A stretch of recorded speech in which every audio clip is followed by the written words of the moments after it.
તમે ગુજરાતી છો? યા ઓફકોર્સ હું એકચ્યુઅલી હાફ ગુજરાતી છું, એટલે મારા ડેડ તો ગુજરાતી છે બોમ્બે, અને પછી મારી મમ્મી તો કેન્ઝી સિટીથી છે, તો એ તો ફૂલ ગોરી છે, રેડ હેર, ફ્રેકલ્સ, બધું ફૂલ ગોરી છે? ફૂલ ગોરી.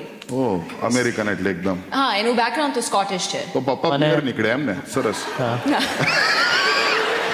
અને પપ્પાનો પ્રકોપ વધારે જ, કારણ કે પોતાની જ મમ્મી છે પણ તોય પપ્પાની સાથે ફૂલ ગોરી છે, એવું નહીં કે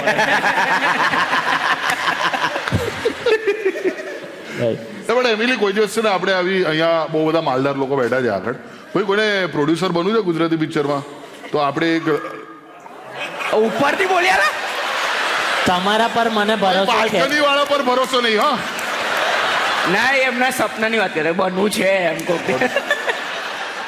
તો આવી એક લવ સ્ટોરી થઈ શકે કે જેમાં Emily can be the. Would you like to do a Gujarati film? Yeah મને તો જ કરવું છે. Wow, that's amazing. Yeah, we need.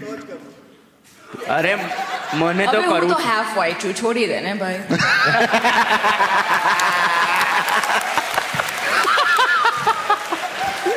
This is the maximum Gujarati was spoken on stage, right?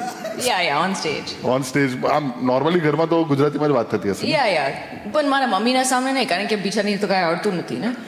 પણ મમ્મીને આટલા વર્ષોમાં તો આવડી ગયું હશે ને થોડું ઘણું? ના, ખાલી એને સમ વર્ડ્સ આવડે છે, ગુસ્સા એને આવડે છે, કારણ કે જ્યારે બી ગુસ્સા બોલું છું ને કે મમ્મી મને ગુસ્સા કર્યો, તો કે I did not yell at you.